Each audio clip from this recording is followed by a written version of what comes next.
Hi, thank you so much for having me today. I'm excited to be recording this video for Trishika and her page, Courtyard. So, my name is Dr. Thomas Saltzman. I generally just go by Tommy. I originally am from Florida in the US, and I completed my undergraduate studies at the University of South Florida, where I received degrees in psychology and biomedical physics.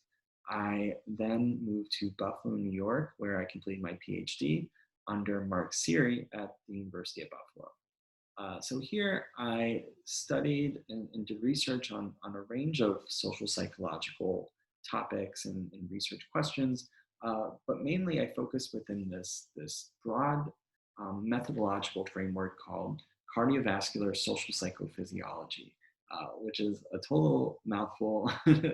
And I'll explain a little bit about what that actually looks like in a second. So today I'm going to be talking about self-regulation. Self-regulation is essentially, we can think of it synonymously with self-control. So it's basically any behavior or series of behaviors that's enacted specifically to meet some goal that we have for ourselves. So it's sort of the active maintenance, controlling, monitoring, restricting, in some cases, our behavior in order to make sure that we stay on track to meet a goal that we have. Now, in order to start regulating our behavior at all, we have to have some sort of goal in mind, right? And so the first step of self regulation is really this goal setting stage.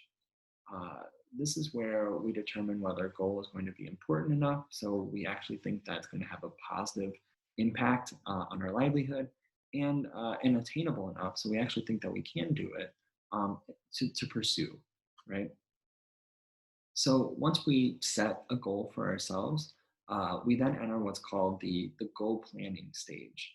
And so this is when we start doing the sort of mental legwork, the mental preparation to figure out what strategies we're actually going to be um, engaging in, what behaviors are going to work, what behaviors aren't. We start doing the planning and trying to figure out how am I actually going to meet the goal that I have in mind for myself. So for me personally, this often looks like me laying in my bed at 1 in the morning with my phone right next to my face, scrolling through Google articles about, you know, 7 easy ways to get fit or how to cook a fat-free meal or et cetera, et cetera. So it's when we actually start, trying to figure out what kinds of behaviors I'm going to be able to enact in order to meet the goal that I have for myself.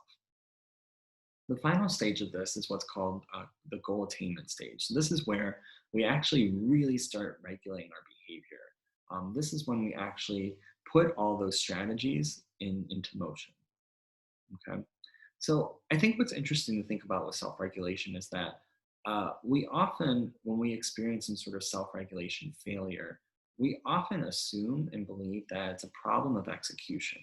So we look to that goal attainment stage and we start thinking, what behaviors did I do? What behaviors didn't I do that derailed me from the goal that I have? And I think what's important to think about and to do when you do experience some sort of self-regulation failure is take a step back um, and look more at these first and second stage. So the goal setting stage and the goal planning stage, right? And specifically, I think what's important to think about is this idea that when people have a goal for themselves, they often shoot way too big. People tend to be overly ambitious and overly confident about what behaviors they're actually going to be able to successfully enact to meet goals. And we often set goals that wind up being really unmanageable and really unrealistic. So, just an example, think about New Year's resolutions when people, it's the first day of the new year and people think, I'm going to get healthy this year. I'm going to become a healthier person, right? When people have these very big, broad, abstract, nebulous goals, which is a lot of people are often very inclined to do, we want these big, grand changes for ourselves, right? We want to revolutionize our lives.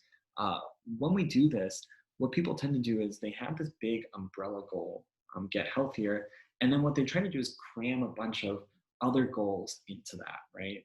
I'm going to start exercising more. I'm going to cut out, maybe alcoholic beverages. I'm going to, have a more strict diet.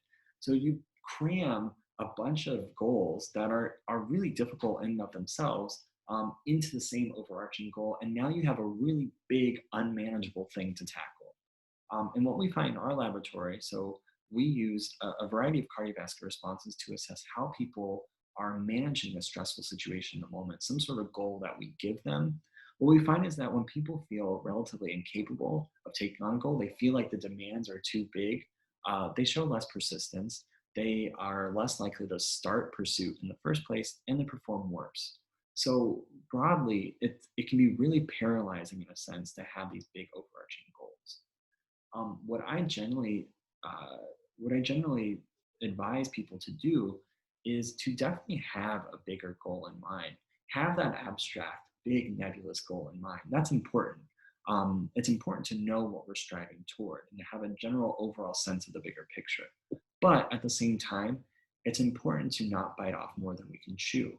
And so it's important to really set up these very small, manageable, bite-sized goals that are incrementally going to get me closer to that big overarching goal. So just as an example, when I was completing my dissertation fairly recently, that is a big, nebulous, overarching goal.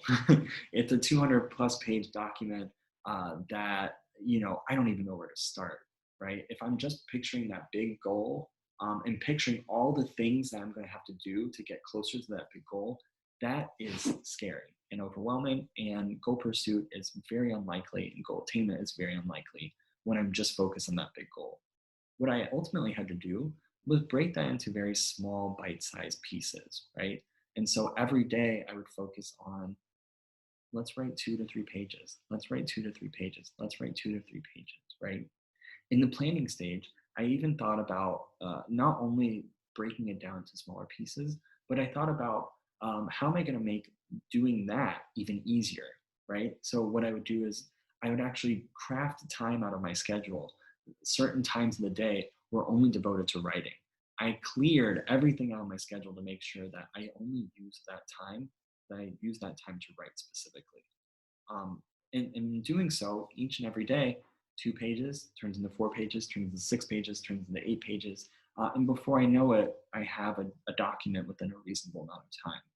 So it's important to really have those small, bite-sized, manageable goals to focus on, but also not losing sight of the bigger picture. If I'm just focused on 2 or 3 pages at a time, it feels like my actions are worthless, right? Like, who cares? It's just these 2 pages. There's no grand plan. And what does that mean in the grand scheme of things, right?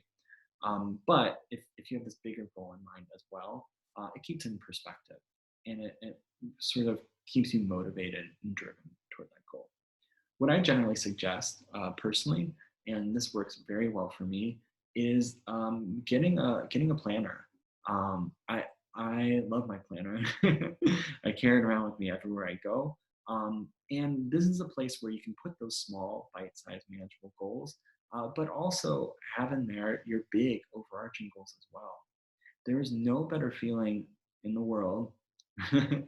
That's probably a bit of an exaggeration, but it's a really good feeling to be able to cross something off your to-do list, even if it's small. So having a place where you can write those things down, keep yourself accountable. If you don't do it, if you don't take off that bite-sized manageable goal, it's just going to linger in that planner. It's going to be staring you in the face. So it holds you accountable in a way. And it also allows you to really carefully monitor your progress and make sure that you get closer to those big goals that we can often push off if we don't, have a way of keeping ourselves in check along the way. The next thing I want to talk about is the idea, and this does occur within the goal attainment stage, but what happens when we experience some sort of setback, right? So we're moving toward the goal, we're making some success, right? My goal is to lose 3 pounds a week or something like that. Maybe one week I did lose 3 pounds. Maybe the next week I lost like 2 pounds or whatever. So I'm getting there, getting closer, getting closer. And then all of a sudden, I gain 2 pounds, right? What do I do and how do I interpret that? There are a lot of individuals, and I had this tendency as well, personally. When I experience some sort of setback, my brain can automatically go to the worst place possible. And it begins to internalize that failure completely. So if I gain that 3 pounds, I start thinking, ah, I'm the worst. I'm, I can't do anything. I'm never going to be able to do this. I'm, I'm a loser, and not like in the literal sense because I'm trying to lose weight, but like I'm a loser. I'm just the worst.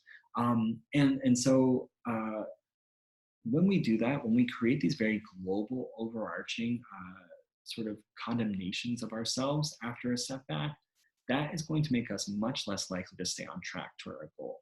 That can be extremely defeating. And again, very similar to the logic that I presented before, that becomes overwhelming, right? If every single failure that I encounter, every single setback along the way becomes a sort of, you know, uh, complete and total decimation of myself wholly as a person, that's really scary. And I'm not even going to put myself out there and be vulnerable to failure in the first place if I take failure so poorly and so negatively and so personally, right? And so I think what's really important to do when we do experience some setback is relax. It's not the end of the world. Everyone fails. And be a little bit easy on yourself, right? In this way. Now, at the same time, that doesn't mean totally be okay with the fact that you didn't meet that goal. But what it is it's about acknowledging that setback in a productive and reasonable way. So, what can I do differently? What went wrong in this situation that led to this setback or this failure to meet my goal? And what can I do in the future to make sure that that doesn't happen? You know, what I what I personally have had to train my brain to do in a way is when I have some sort of setback or failure, is to stop, think about what went wrong specifically, try to take a more objective, not so personal stance on it, and try and look at and determine, maybe was there something that I specifically did in this situation that ultimately led to this issue. And oftentimes that is the case. And oftentimes it's something that is actually manageable and I can do.